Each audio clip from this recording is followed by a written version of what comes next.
The 49s and Camel have both had their turn here at this new track. Now, the last of the three will be the Lotus 79 crew. Costa will no doubt be hungry to take victory on home soil. So can he repeat the domination he showed back in Hungary? We'll find out soon as we get ready to watch round 6 of the Lotus 79 Sunday Grand Prix Series. And you'll see it all live here on the Global SimRacing Channel. Hi, I'm Joe Peak, and joining me in the booth is IMSA driver Joey Atterbury. Behind the scenes is our director, Daniel Costello, and he's using cameras provided by Dougie Beard. With this being a new circuit on the iRacing service, we've got our handy track guide to help everyone get up to speed.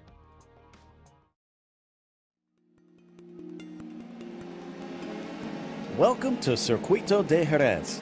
With a rich history of both open wheel and motorcycle racing, this track has been the center of Spanish motorsports for many years. It can be found at the very southern tip of the country, located just an hour and a half from the Strait of Gibraltar. Its two layouts include 13 or 15 turns over roughly 2 3/4 miles, and the only distinction between them is the inclusion or exclusion of the center chicane. While it's probably best known for its Formula One races in the 80s and 90s, it's now mostly utilized by sports cars and lower-level open-wheelers. A mix of fast sweepers are punctuated by a handful of sharp hairpins, requiring both good mechanical and aero grip for a stable car. Perhaps the most notorious of the turns is Dry Sack, which was recently renamed to Dani Pedrosa after the famous motorcycle champion. But the corner saw Schumacher and Villeneuve decide the 1997 F1 championship by colliding, only to have the Canadian limp his car home to claim the title. Because of the warm climate, winter testing is very popular here. On top of that, the lap length and modern facilities make it ideal for a wide variety of types of racing.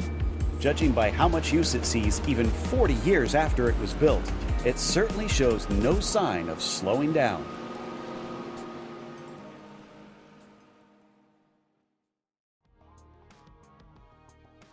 Well, as I said, a new track, and as you'd expect here with the Vintage Series, Joey, they're running the moto version, which lacks the chicane.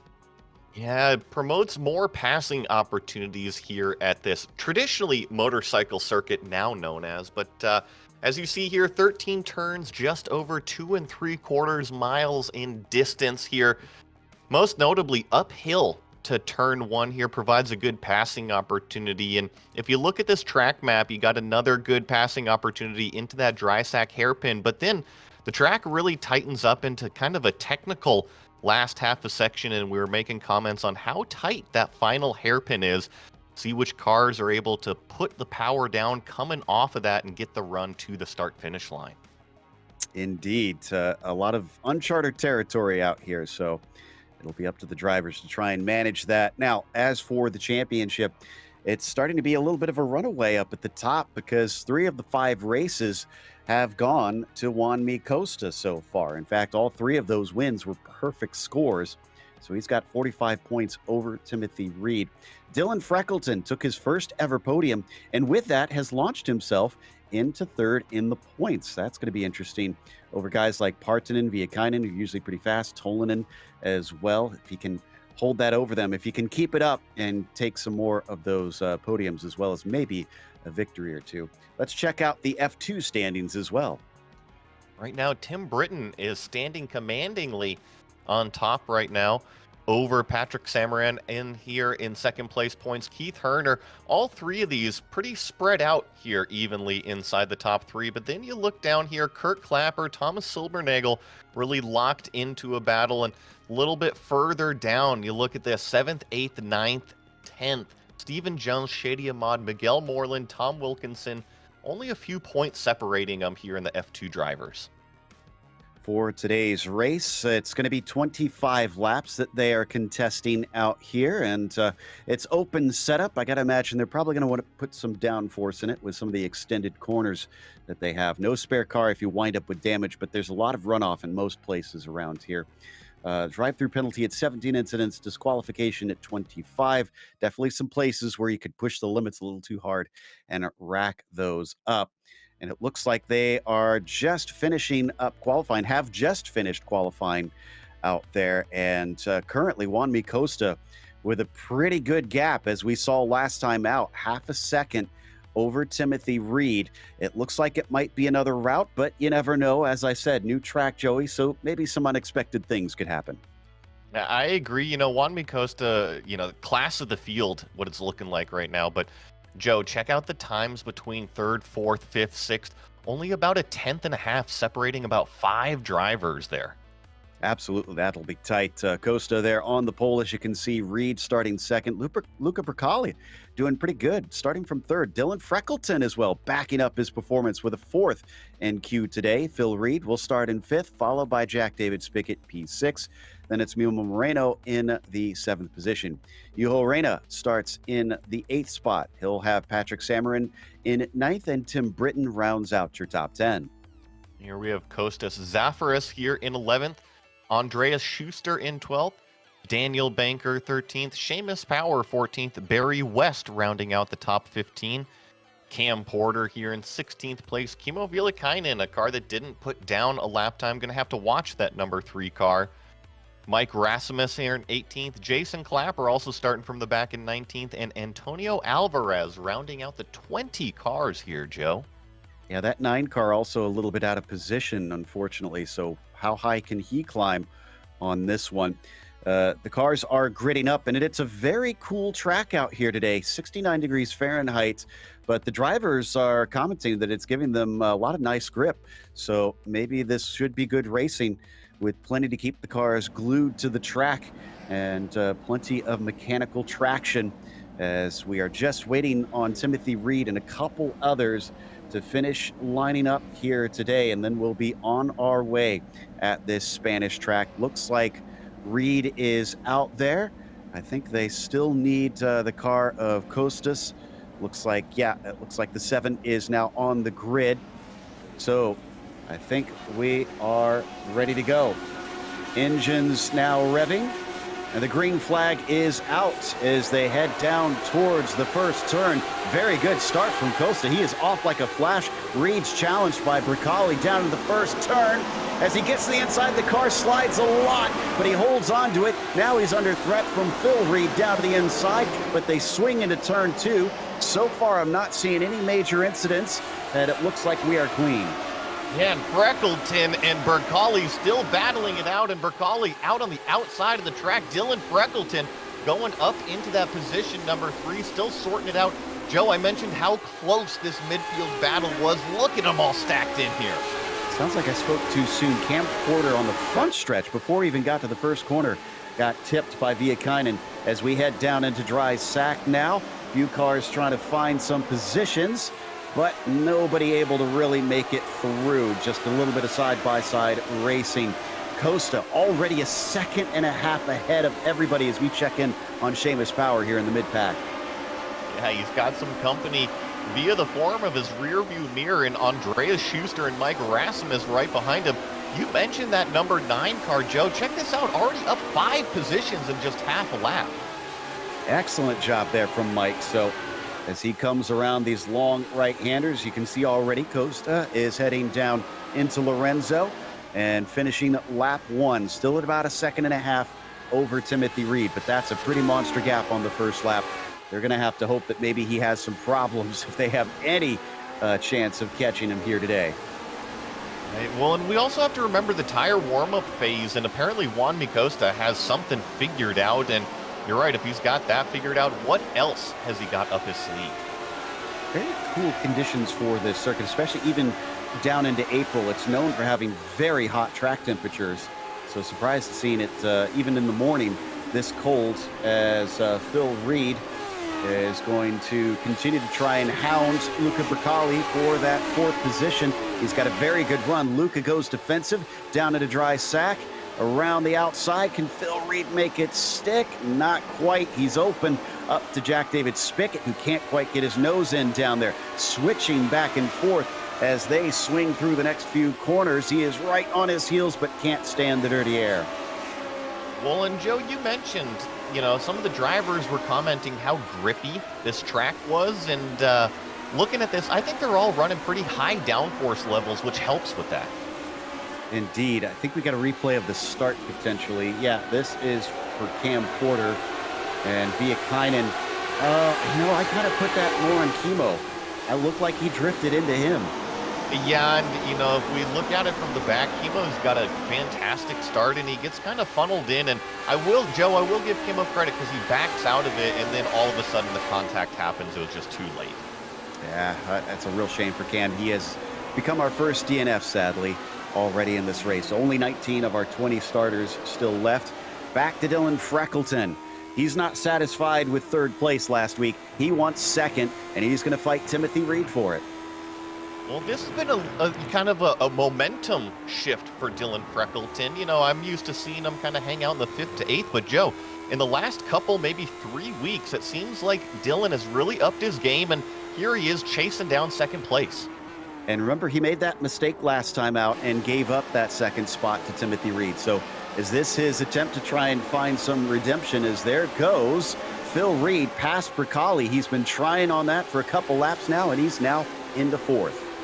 What a fantastic move from Phil Reed, Joe. I don't know if you caught it, but crazy late on the brakes to go past Luca Bricali, and now he's in free and clean air.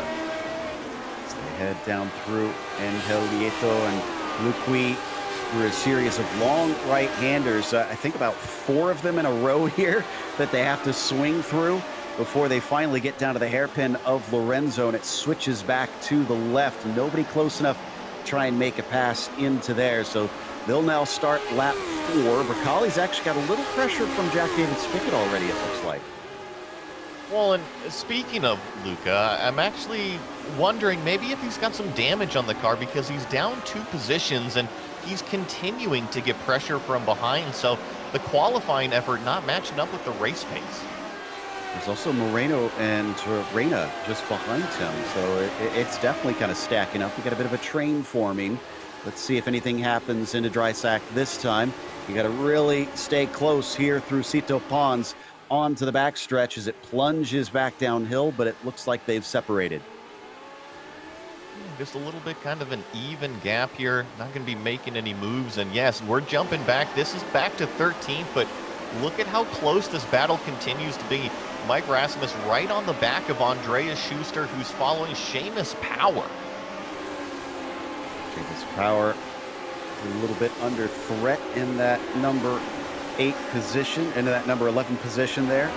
Being chased by the number 8 of Schuster as it switches back now once again. And let's see who can stay close enough. There can be passes attempted down into Lorenzo, even though it's coming off of these long series of corners. If you can just stay close enough. In fact, most infamously, there was that attempt in the, I believe it was the 86 version, where Senna barely beat out and took one of the closest wins in F1 history. Jason Clapper now at the very back, still trying to get out of last place, was Zafiris, who is going to actually pull over and let him through. And now I could be wrong. I believe Jason was actually caught up in that lap 1 start incident, so he's definitely on the back foot trying to make up some ground. We're used to seeing him be one of the biggest movers in the field. Yeah, you're right. And he tends to try and make up positions from the back, despite having quite a bit of speed. In fact, his I rating is over 3,000, so he's clearly a pretty talented driver.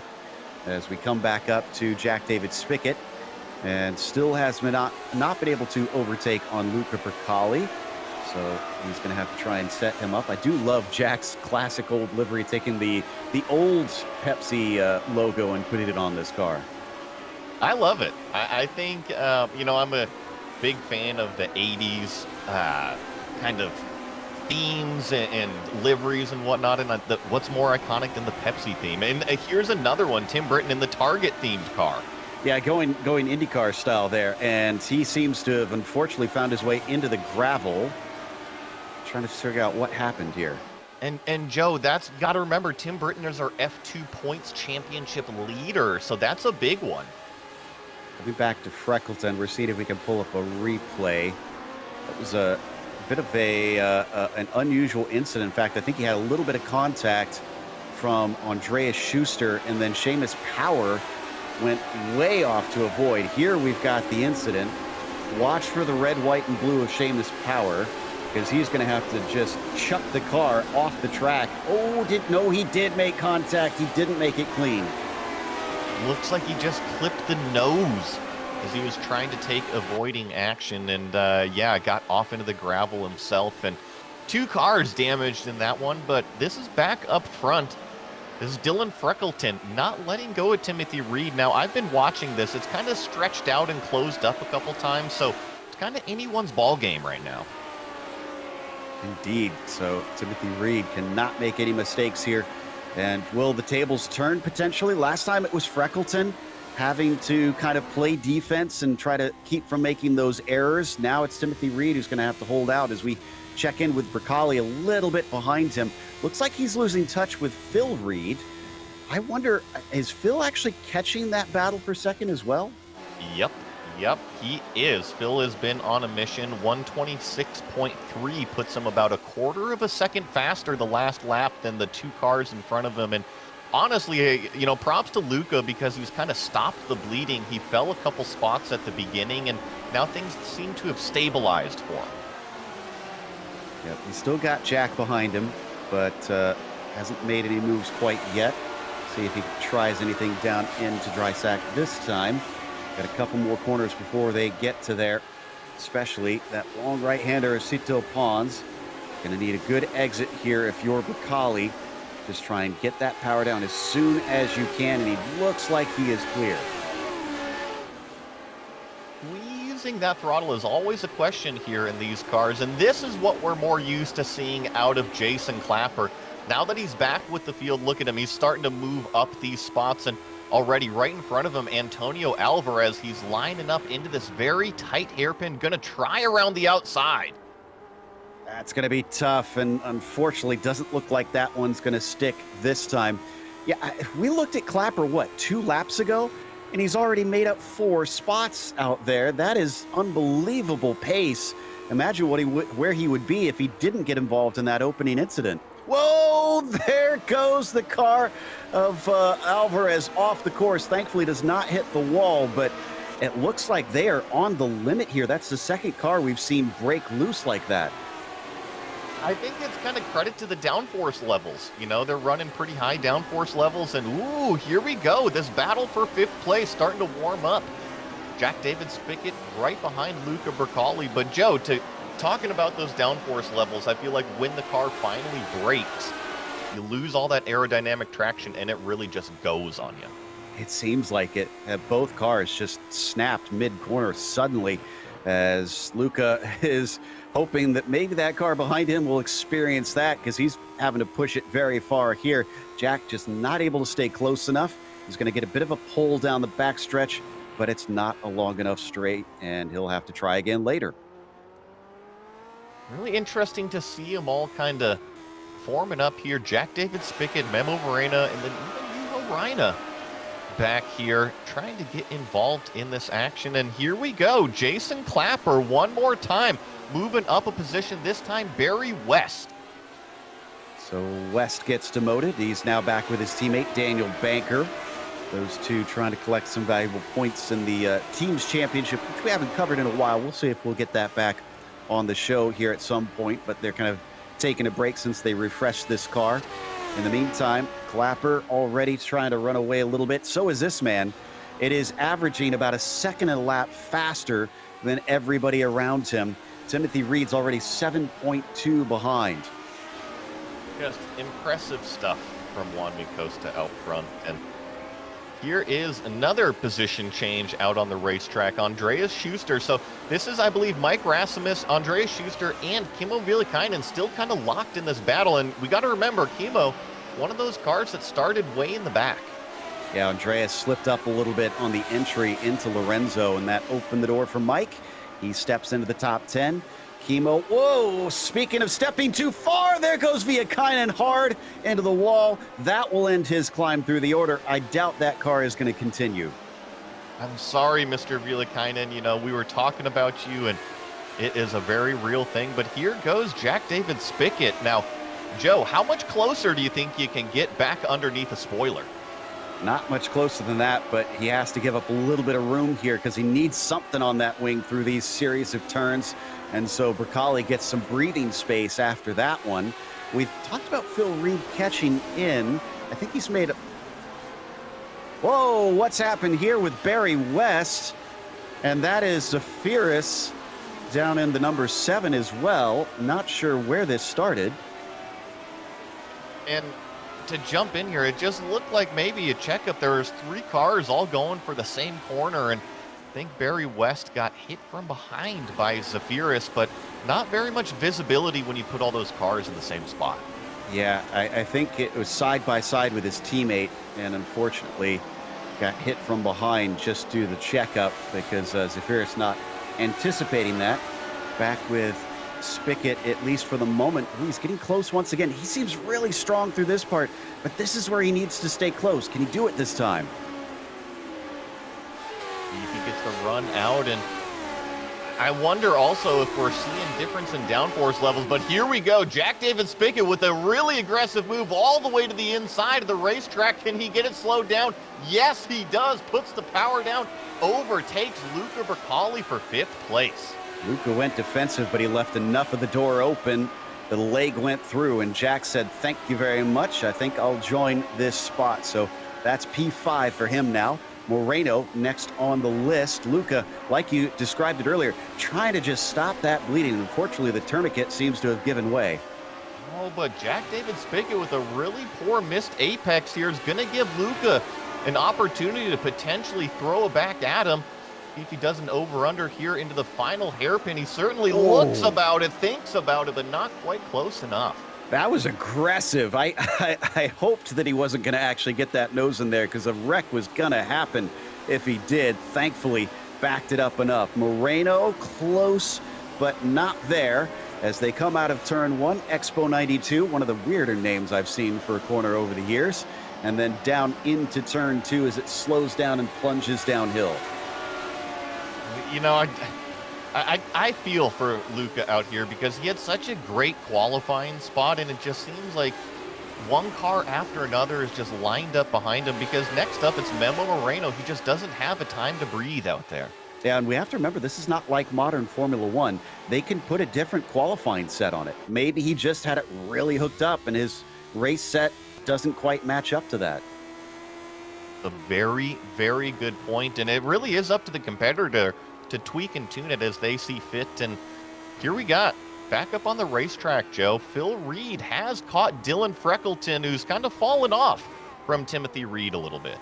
Yeah, you're right. He is no longer a threat for that second place like we saw early on. Now he's got to play defense if he wants his second ever podium here in the series. But that's a good problem to have, to be vying for that, I think, if you're the number 6 car. Clearly a sign of his progression. But Phil, he was 1.2 to 3 seconds behind a little bit earlier, and it is definitely not that now. Joe, you know, I'm kind of frustrated with you because you keep taking my talking points over here. And I was just thinking, yeah, Dylan Freckleton last time out, I think it was his first podium. And here he is with another fantastic run, and Phil Reed trying to steal that away from him. This is all about 2.4 seconds ahead of Jack David Spickett. If they start to fight, I mean, that's not too far away that he could try and get up to him. We are down to just about the latter half of the race now. 14 laps left to go. So that's plenty of time for Jack to try and reel them in. We're checking in with Moreno just behind Jack and Luca, but he's not close enough. They're also starting to reel back in Reina in that 8th position. Yuho's definitely starting to get up on the back of this train, the caboose, if you will, and Memo Moreno trying to advance up ahead of Luca Bracali. And Joe, something I was noticing about Luca compared to the rest of the field, specifically into that dry sack hairpin, he's actually straddling the curb more on these braking zones, and I wonder if that's an advantage or a disadvantage. It's just something different I'm seeing out there. He had a big moment for Rasimus once again, the 9 car. And this was, I think, coming up towards Aspar. Yeah, this is through Aspar that he had a big off, but kept it out of the barriers, thankfully. That cost him a position to Schuster in the meantime. I'm not sure if we'll get a replay of that or not, but oh, something's happened to Timothy Reed. Reed's down to 4th. What happened here? Well, and is he continuing to have problems? As he's now slipped behind Luca Bracali and is coming up to Cito Pons. I missed how he lost these positions, Joey, but it has been a dire loss for him. It was just a self-spin, Joe. A self-inflicted wound, no contact out there, and he's going to try to start advancing, but here, check out this replay here. It's going to happen into the next turn, I believe, and just too much entry speed. Oh, round it goes. Yeah, it starts to break as soon as he turns in and just cannot gather it up.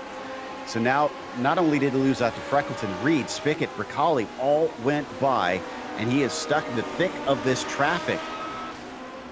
Well, he's got Luca Bracali right in front of him as we jump back.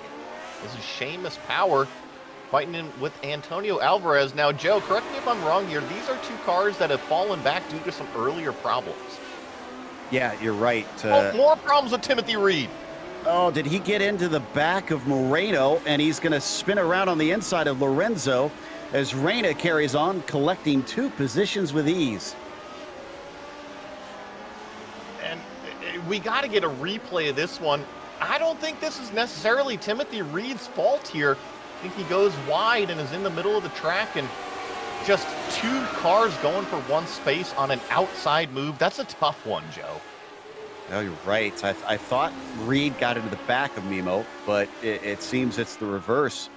Just a little bit of an aggressive move when there's an opportunity for the number 12. We've got the replay here, and there's that wide run, and tries to drift back to the racing line, but at the same time, that screams racing incident to me because Moreno's kind of steering in at the same time that Reed's coming out. I 100% agree with you, but look at what this has done now. Bill Reed on the back of Dylan Freckleton. It kind of puts Dylan in a safe spot to secure another potential podium, but he's got a different Reed he's dealing with now. Yeah, exactly. And we don't need to go to it, but Moreno self-spun out of dry sack. Looks like he cost himself another position. This is starting to feel a little deja vu-ish because didn't Freckleton inherit 2nd place last time and then he spun out of it? Yes, you are right. And then he was able to salvage the podium. And you're right. Maybe this is a little bit of a redemption opportunity here for the number 6. So Phil Reed now on his back, although he goes a little bit wide. Dylan, is he feeling the pressure again? Is this his weakness, that as soon as he starts to get that from behind, he cracks and makes mistakes? He's right on top of him. Phil Reed could try and make a move down into dry sack if he can just stay close here through the long right-hander. The only problem, that long right-hander is a medium to high-speed corner. You see him start to drift away just due to those downforce levels, and Dylan Freckleton able to kill that run. But here we go. Phil Reed potentially. Wow, Joe, I was impressed with how much he was able to close that in the draft.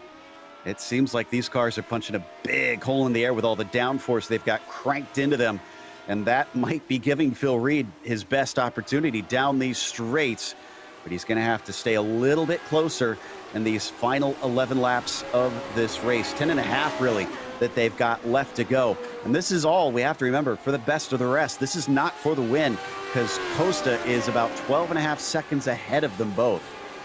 Yeah, he's way out there on another planet in a red car, just kind of doing laps, probably sipping some coffee out there as he's just comfortable. But this battle for 2nd place is about as hot as you can get here on the racetrack. Yep, just enjoying the weather here on the southern tip of Spain at this latest track being added to the iRacing service. And Costa, I asked whether or not he could take a victory on home ground. He's trying to answer that with authority today. Phil Reed, in the meantime, wants to at least try to get himself into P2 past Dylan Freckleton, the UK&I driver, against his fellow countrymen here in round 6 of the championship. And I just saw a switch of position between Moreno and Samaran. I think Moreno trying to come back after he had his off not long ago. This is Jason Clapper. You see him just with a little bit of wiggle there. He was coming up on the back of Timothy Reed. Both of these cars are actually catching Mike Rasmus in front of him. So we'll have to see if Jason is able to move up any positions. And Joe, wouldn't it be something else if one day Jason Clapper qualified and also had a driver cam for us? I would love that. Jason, if you're watching and listening, there's a hint for you. We'd love to see what you can do with your raw qualifying pace and try and push your way forward to a top 5, maybe a podium. You never know. But the 15 still out there rolling. This is Samran, who I mentioned, I think overtaken by the number 12 for that 7th spot. And poor Moreno's about 7 seconds behind Reina right now. So not likely to try and gather him up unless we get a mistake out of the number 13. We come back to that battle for P2. The vibrant purple of Dylan Freckleton, hoping that it can distract Phil Reed enough that he's not able to make the pass. He's again getting close at very interesting parts of the track, but needs to be close in places where he can try to send one down the inside. And he just had a huge moment there. Was able to catch the car, but that was where Kimmo Villakainen lost control earlier this race. So big moment here for Phil Reed in 3rd place. And Joe, I'm watching this, and Dylan is doing a great job. He's placing the car exactly where he needs to on the racetrack. And you were talking about maybe cracking under the pressure. I know that the front might be new here for Dylan in the Lotus 79 series, and it's just experience. The more time he spends here, the more comfortable he's going to get. Exactly. More used to having to deal with this, and the more his brain can adapt to it, I'm sure, as we now head through the last few corners. Don't think we see Phil Reed close enough this time, but maybe off the corner exit. You talked about turn 1 into Expo 92, and I don't think that's quite there, though. Gotta squeeze the power on gently here with these cars. They don't make a ton of downforce at slow speeds, and this is the front half of the racetrack where I think Phil Reed is actually much faster than Dylan. This is the stronger half for the 3rd place car. I mean, is there any way he can use... Whoa! And speaking of the car getting loose, Phil Reed with a giant snap. I'd love to see an onboard replay of that one, because he did a great job keeping that from becoming mush into the tire wall. Well, that was really 2 laps in a row that Phil Reed had to catch the car in huge moments. And jumping back here, this is Andreas Schuster, Patrick Samaran, and Mike Rasmus. All these 3 cars still locked in the battle here for a top 10. Yeah, the fight for P8 right now. Samaran leading the train currently as they come onto the back stretch, and just a little bobble there from Schuster as he goes over the curbs. These are pretty flat curbs, but I don't think you want to try and do that too much. Meanwhile, we do have the onboard replay with Reed. Let's see how this looks from his perspective. Going to be a big moment of oversteer. Right. Oh, wow. Almost completely crossed up there. You know, it looked like controller fast hands. Yeah. just incredible. Actually, I think, well, isn't Phil Reed our controller guy? I think he is. Is Phil? I'm not sure if he is. And if so, I mean, that was a crazy catch if it was. I think he is our Xbox controller guy, which can't explain how he was able to move it that quickly. But back to Alvarez here. This is the fight for 13th spot. Daniel Banker, who saw his teammate spin in front of him after a little bit of contact. Whoa, way around the outside here. Alvarez, who absolutely drifts it around the hairpin, is able to hold on to the car. But remember, Alvarez had his off a little bit earlier, and here he comes up the inside of turn 1, or at least attempts to send it up the inside, but no dice. Just kills the momentum for both of these cars right here. And I think Antonio Alvarez definitely desperate in trying to find a way around Daniel Banker, the same way that Andreas Schuster is desperate to try to get around Patrick Samaran right in front of him.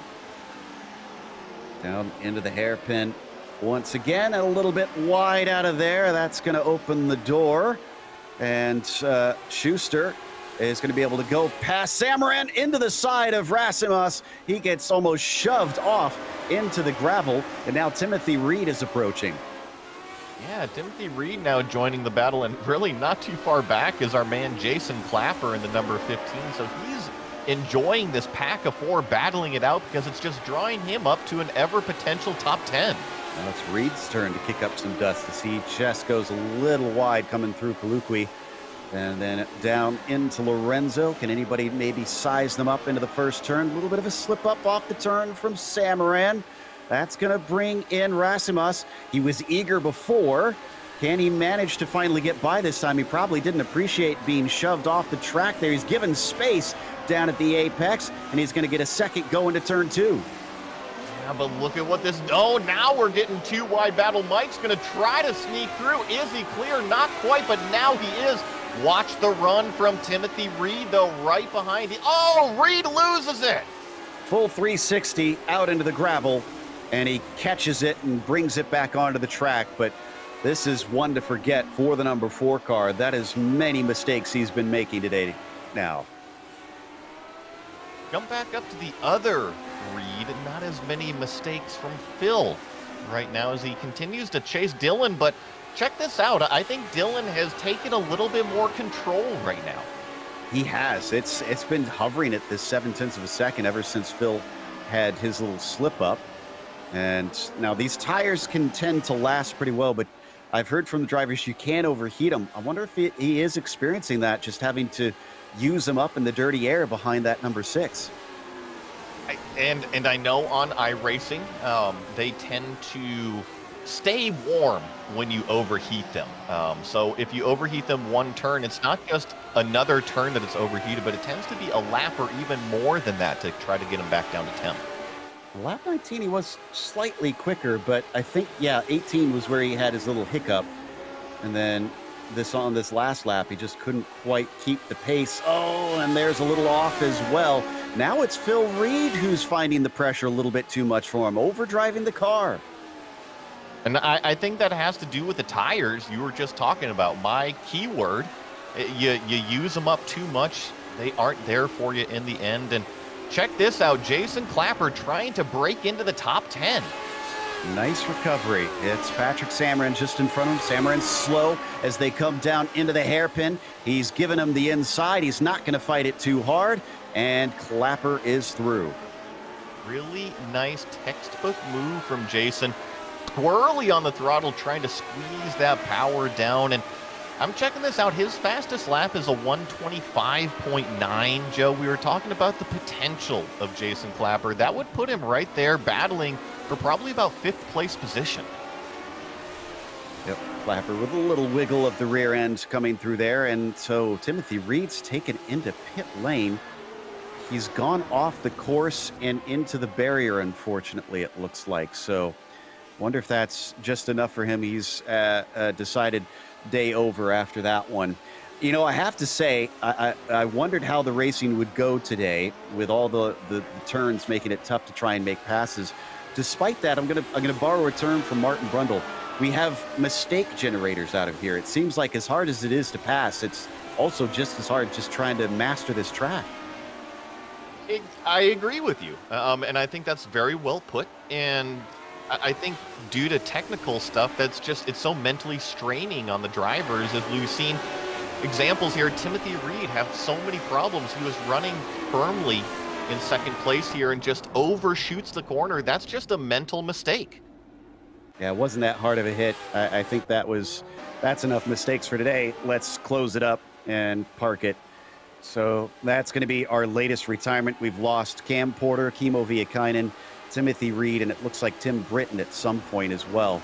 But otherwise, we do still have 16 drivers on course, but the battle for P2 has suddenly gotten a lot closer again. Yeah, it really has. Phil Reed closing in on that purple car as it looks like Seamus Power and Daniel Banker also fighting it out for the 13th place position. Seamus Power on the inside here. Daniel Banker caking it around the outside. What a way to go around. I can't believe he defended that successfully. He was way off into the marbles, and Power tried the over-under, but it didn't quite stick so he has to fall back and try again later. We might want to get back to Reed and Freckleton then, because that being as close as it is, and we're only 3 to go, is Reed going to get desperate here? Now Phil Reed is kind of using, I mentioned that straddle of the curb. Some of the drivers are using it, some of them aren't, and one thing to remember, these cars are so low slung, they require that downforce underneath them. Absolutely. They're practically scraping along the track because they use ground effects. This was the first attempt at ground effects, honestly, in Formula One before it was banned. And then, of course, they brought it back this past year in 2022. And this car really revolutionized how they thought about the aerodynamics of the car and using the underneath of it.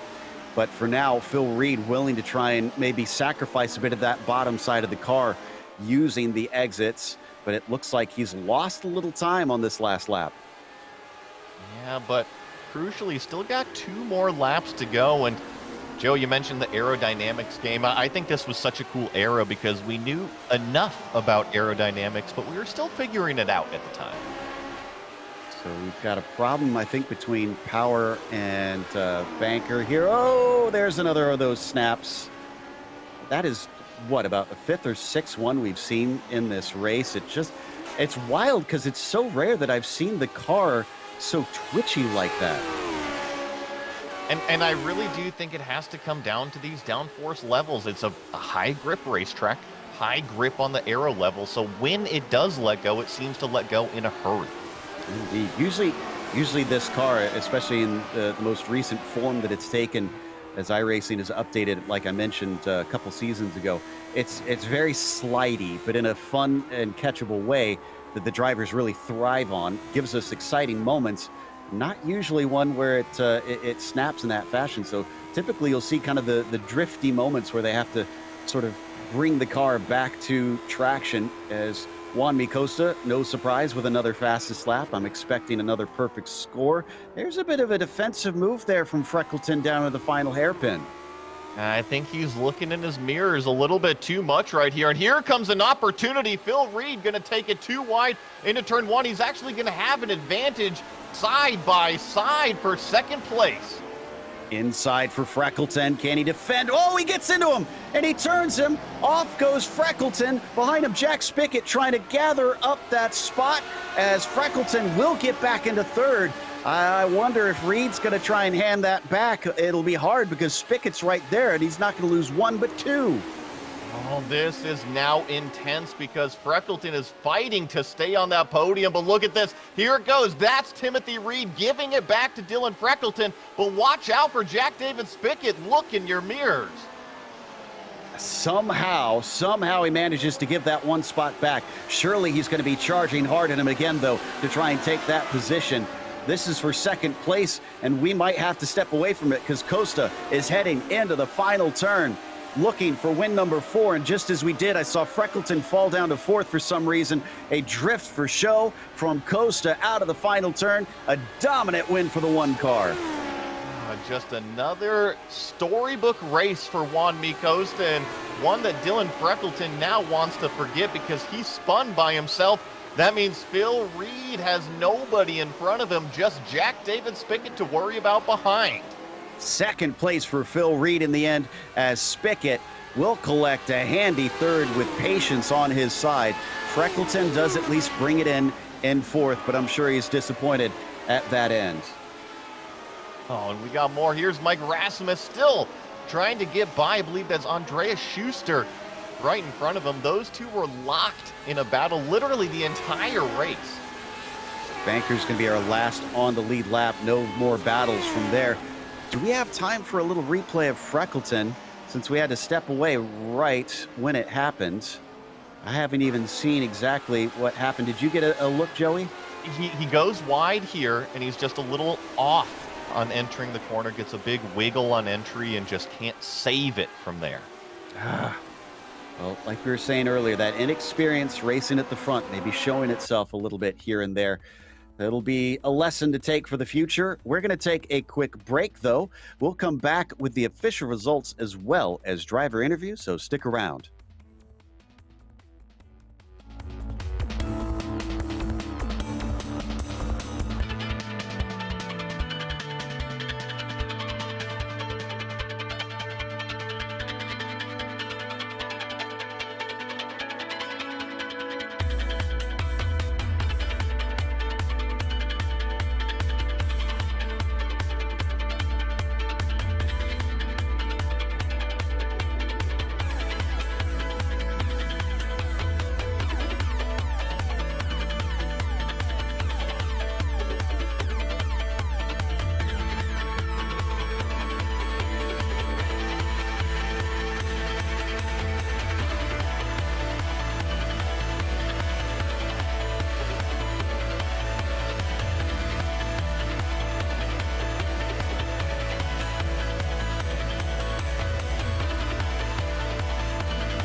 welcome back to Jerez. Our first race in the Lotus 79 Sunday Grand Prix Series at this circuit sees Juan Costa get a home victory. I'm sure he is proud of that one. Phil Reed was behind him in second, hassling Dylan Freckleton for much of the race, was passed at the end and then gave the position back because he didn't feel like he had done it legitimately since he made contact in there. Jack David Spickett was third in the end behind him. Freckleton eventually spun himself off and had to take fourth. Luca Bracali was P5 as Juho Reina was in sixth, and then Mimo Moreno finished seventh today.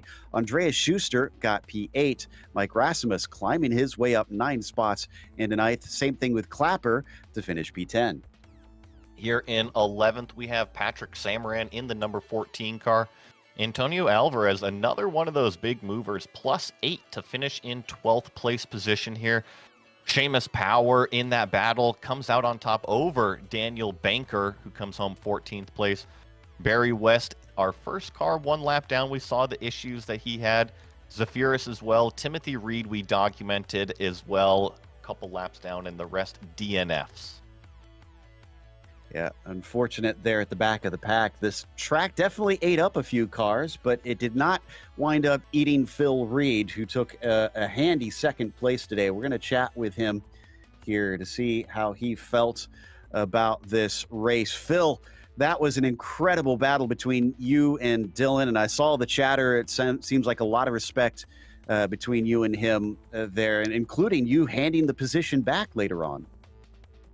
Yeah, I mean, I made a little error going into 2, so, the only right thing was to let him go, and I was trying to do it in a way, obviously let him go, but not let Jack through, so that worked out just about, and then, I got a bit lucky with him, as I say, he put on a little bit too much power going through the left, which opened up the door, which was a bit of luck. I don't think I deserved to finish ahead of him, but I mean, man, Dylan has really stepped up, he's got so much pace, and I think, he was showing that pace, and he wasn't even using like all the track. I feel like if he was just using and extending a little bit more in there, he'd have been gone. So yeah, fair play. And also shout out to Juanmi, who basically was in, a Lotus 89. Yeah, it just could not be stopped today.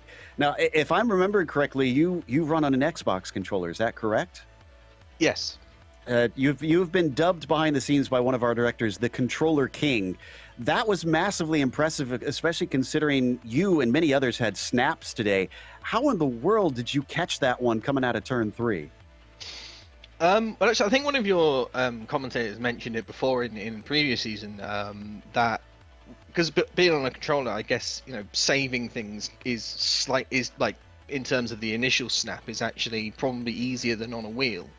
I don't have like force feedback to fight again. Then obviously, it's quicker reactions. It's much easier to get to lock going the other way. But obviously, the counterpoint to that is that I usually slide a lot more because it's much easier to slide. So I kind of need that balance there. So that's kind of how it's just it's one of those things where it's just come to me, reflex, practice, time doing it. It's just one of those things where I guess I know how to do it. Clearly, because that was impressive when we saw you have to catch that one. What do you think of this new track, though? We enjoyed the race out there today, but from the driver's perspective, was it fun? This configuration without the chicane might be the best car combo that I've done with this car. I think it's certainly up there.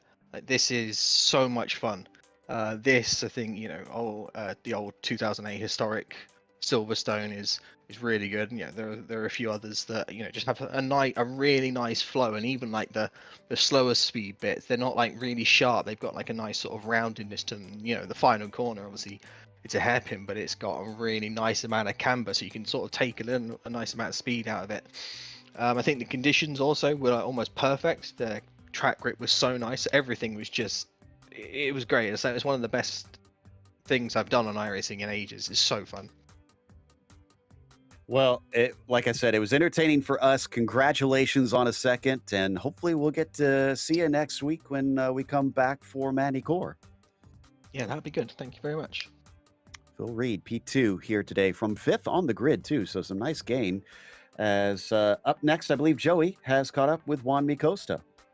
Mr. Costa, congratulations on another dominating win, this time at Jerez. Hello, thank you. Now, talk to us a little bit, because apparently the other competitors think you're in something like a Lotus 89 instead of a Lotus 79 out here. What I heard. separates you from the rest? I don't know. I use both setups, the VRS and community. I try to compare and go with whatever feels fastest, and just turn laps with that one. Don't change. I don't change nothing. I just try to put it on the track, and turn laps, and see where I can improve every lap. See, I'm jealous over here because I got to get in there and start meddling with the setup and whatnot. I'm jealous of drivers like you that can just get in and rocket away like this. And this seems like multiple races in a row that you're putting almost 1 second per lap on the rest of the field. And looking ahead at the schedule, are there any weaknesses coming up? Yes, Road Atlanta it's one track I don't know why, but the track hates me, and I hate the track, I think. But I don't know why I don't like it so much as other ones. But I never had a good race there. And Spa, I want to skip Spa, because is the last one of the season, and I don't know about the other ones. Well, I'm going to be looking forward to seeing if somebody is going to come up and chase you down at some point, Wanmi, because you are putting on a show out there. And before I let you go, anybody you want to say hi to? Thank you to everyone of the Lotus 79. Congrats to Phil and Jack for the podiums. The first podium for Jack, I think. And to you guys, to the broadcast guys. Thank you. Well, that was Wanmi Costa coming home with another dominating win, this time at Jerez. And I believe he is right that is the first podium for Spigot. But we're going to talk to Dylan Freckleton up next to see how he feels about being just off the podium this time, almost back to back. Dylan, still an impressive drive up there, P2 for much of the race. What in the end do you feel like did you in? I was pushing too hard. I was pushing really hard to stay ahead of Phil. He was definitely quicker than me. And yeah, obviously, I think he was a little bit late on the brakes coming into turn 2 on that last lap, but he let me back through after that, so that's fair enough. And yeah, he deserved that podium. And yeah, and Jack as well. I don't know if that's his first podium. If it is, he definitely deserves it, because he's been really quick for quite a while now. It was indeed. I just found it on our stat sheet. That was his first ever podium. But if it helps you out mentally, Phil Reed was highly complimentary of you. He thought that you had much better pace than him and was very impressed with what you've been doing. Joey has been talking a lot about, he feels like the more time you spend up here at the front, the easier it'll get for you to deal with what it takes mentally. Do you agree that you think you're going to sort of adapt and get better at being in these higher positions as time goes on? Definitely, yeah, for sure. It's yeah, I expect. I mean, hopefully, I'll be in that position more in the future. And yeah, it's just a case of being able to deal with the pressure. Knowing where the limit is as well. On that last lap, I was definitely over the limit, and yeah, just lost the rear. I was hoping there was tarmac out there rather than gravel, but unfortunately not. No, not quite. Now, what was the downforce like today? What was the setup in general? Because we were kind of theorizing that a lot of people had it cranked up. Was that the case? I had a lot of downforce on there. Yeah, probably even more than last week. And I tend to run more downforce than most people anyway. But yeah, for this one, I just put as much on as I could, and it seemed to work okay. Well, again, commiserations. It wasn't your second podium, but take heart. I think this was an excellent 4th place today. Thank you very much. That was Dylan Freckleton here from P4 to finishing 4th, as that's going to wrap us up. So big thank you to the Lotus 79 community for bringing us on for another season of coverage. And thanks to the team today, Joey, Daniel, and Dougie. Make sure to check out our social media, our website, and our merchandise store. And don't forget to subscribe to our YouTube channel so you don't miss a moment.